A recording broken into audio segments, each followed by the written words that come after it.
ETF index mutual funds నేర్చుకుని stock మార్కెట్లో రాణించాలనుకుంటున్నారా? వెంటనే ఈ నెంబర్కి కాల్ చేయండి.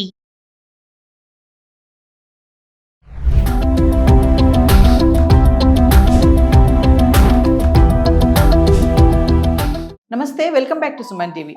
ప్రజెంట్ మనతో పాటు ఉన్నారు TEDx speaker, legendary award winner in real estate, realtor oxygen founder and CEO doctor Nandi Rameshwar Rao గారు.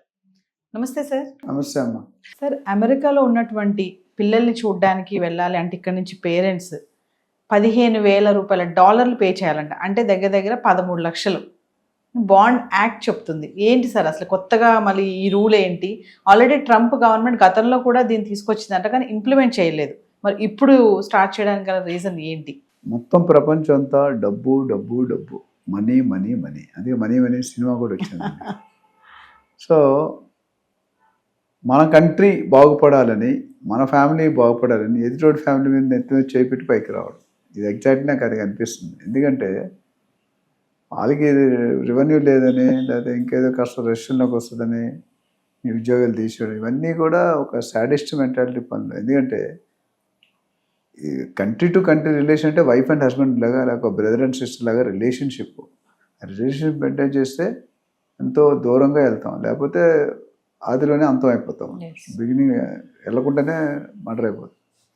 మీరు చూసుకుంటే ఓవరాల్గా ఆ పరిస్థితి ఆయన సైన్ చేసిన ఈవోలు అంటే ఎగ్జిక్యూటివ్ ఆర్డర్స్ అన్నీ కూడా చాలా కంట్రీస్కి విరుద్ధంగా పోతున్నాడు. ఇటు ట్యాక్సేషన్ కానీ, ఇటు వీసా ప్రాసెస్ కానీ, రిజెక్షన్ కానీ, ఏ పాలసీలు తీసుకున్నా మొత్తం బయట నుండి ఇంపోర్ట్స్ మానేసండి, మీరే డెవలప్ చేయండి. మ్యాన్ పవర్ ఎందుకు బయట నుండి తెప్పిస్తున్నారు? China, India cheap. మీరు ఇక్కడే 100 లీటర్లు 1000 మందిని ఎందుకు డెవలప్ చేయకూడదు అన్న, అంటే నన్ను ముట్టుకు నామాలు కాకనే ఒక సామెత ఉంది. అంటే నేను ఎలా ఉన్నా పెద్దవాళ్ళు, నువ్వు పెద్ద అవ్వకూడదు. తెలుగులో ఒక సామెత చాలాసార్లు చెప్పాను.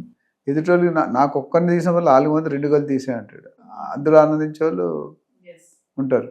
అట్లా ఈ 15,000 డాలర్లు అంటే 12.5 లక్షలు రఫ్గా యాజ్ ఆఫ్ టుడే మనిషికి. ఇది ఫ్యామిలీ 4 వెళ్ళారు. ఇప్పుడు అమ్మా నాన్న అత్త మామ వెళ్ళారు అనుకున్నా పర్ ఫ్యామిలీ, అంటే 4 × 10 60,000 డాలర్లు అంటే 75 లక్షలు.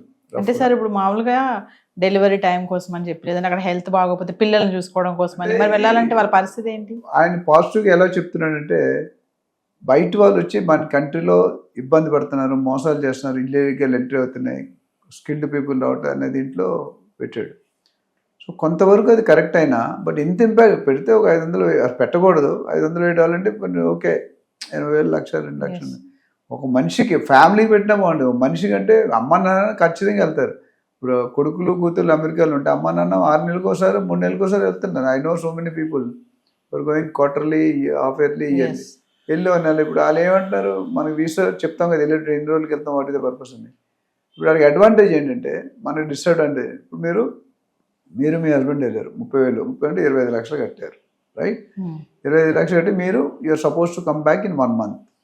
కానీ మీ అమ్మాయికో అబ్బాయికో లేదా మనోడికో ఇది అయింది, హెల్త్ ప్రాబ్లము, మీకు హెల్త్ ప్రాబ్లము, లేకపోతే మీరు ఎక్కడో జాబ్ సెటిల్ అయిపోయి ఏదైనా ఒక రీజన్ ఉంటుంది, మీరు రాబోదు.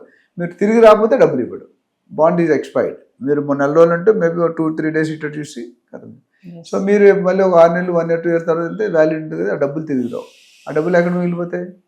వాళ్ళు ఫుల్ బెనిఫిట్. ఎప్పుడు ఇష్టం అంటే ఆయన పెట్టిన కారణం పాజిటివ్గా ఉన్నా, బట్ ఇంపాక్ట్ నెగిటివ్గా ఉంది.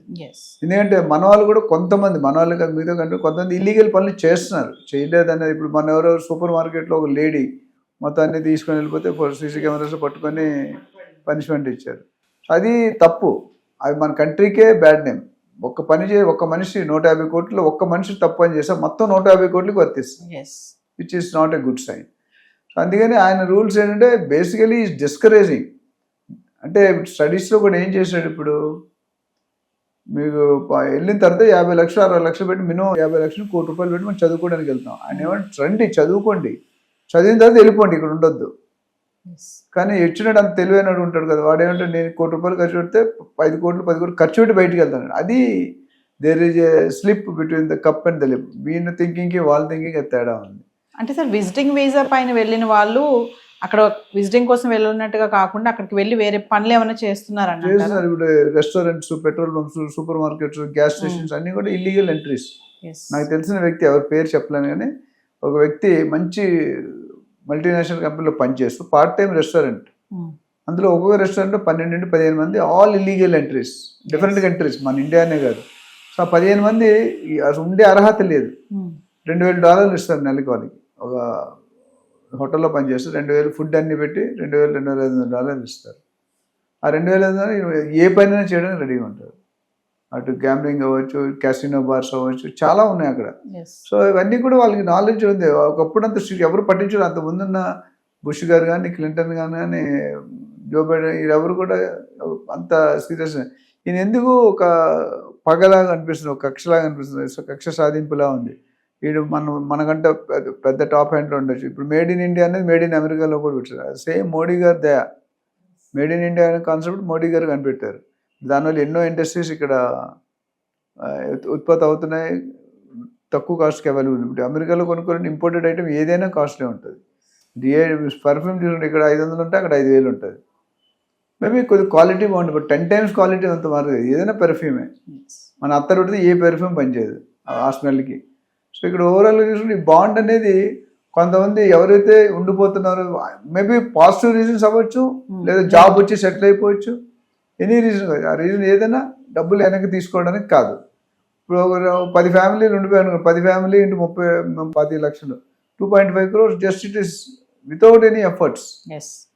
సో ట్రంప్ గారు తీసుకున్న నిర్ణయాలు definitely it is not so positive to continue the bilateral relationship continue అవ్వాలంటే కొద్ది టర్మ్స్ ఉన్నాయి.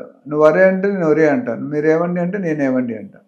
అట్లా ఇప్పుడు వీళ్ళు ఛాన్స్ దొరుకుతుంటే మన వాళ్ళు కూడా ఛాన్స్ దొరికినట్టు చేస్తారు. మోడీ గారు ఏంటంటే వాళ్ళ మీద డిపెండ్ అవుతుంది, మనం డెవలప్ చేద్దాం అంటే వాళ్ళైతే 50% ట్యాక్స్ కట్టేవాళ్ళు. మన దగ్గర చేసుకుంటే మేబీ 10% కాస్ట్లో అయిపోవచ్చు, 50% వదిలి 40% మిగులుతుంది. ఈ సంవత్సరం మన ఇండియన్ పేరెంట్స్కి నాకు తెలిసిందంటే 50,000 కోట్ల రూపాయలు ఖర్చు మిగిలిందంట. ఎందుకు? ఈ ట్రంప్ని చూసి భయపడుతున్నారు. మా తెలిసిన అబ్బాయిలు చాలా నీ అమెరికా వెళ్ళండి, ఇక్కడే బెటర్. ఇండియాలో వెళ్తాం కానీ అమెరికా అక్కడికి వెళ్ళి వాటితో తిట్లు తిని పాటలు పడే బదులు ఇండియాలో కూడా మొరాలు లేదు. ఇప్పుడు అమెరికాలో $1,00,000 వస్తుంది. $1,00,000 $80,000-90,000 ఖర్చు పెట్టేయాలి. ఎందుకంటే $1,00,000 30% ట్యాక్స్ అంటే 70,000 అంటే 12,5-12,72 6,000 నథింగ్. ఒక ఫ్యామిలీ కావాలంటే 8,000 కావాలి నాకు తెలిసి. సో ఒకటి పని చేస్తే ఏం మిగలదు, ఇద్దరు పని చేస్తే కొద్దిగా మిగులుతుంది. ఇప్పుడు వైఫ్ పని చేస్తే అంత పెద్ద జాబ్ రాదు, మేబీ $20,000-30,000 వస్తుంది. సో అది ఒకటి ఈ ఖర్చు పెట్టి సేవ్ చేసే $1,00,000 మొత్తం పోతుంది. సో ఓవరాల్గా it's not a good sign, but we have to see. ఇంకా డిస్కషన్ అది అమలు పరచలేదు, అమలు పరుస్తుంటారు. ఏమైనా అబ్జెక్షన్ వచ్చి లోకల్ క్యాబినెట్, సెనేట్ ఇవన్నీ ఉన్నాయి, అప్రూవ్ అయితే తప్ప ఎగ్జిక్యూటివ్ ఆర్డర్ ఇస్తున్నాడు, ఇచ్చినవన్నీ అప్రూవ్ అవ్వాలని రూల్ లేదు. Thank you sir.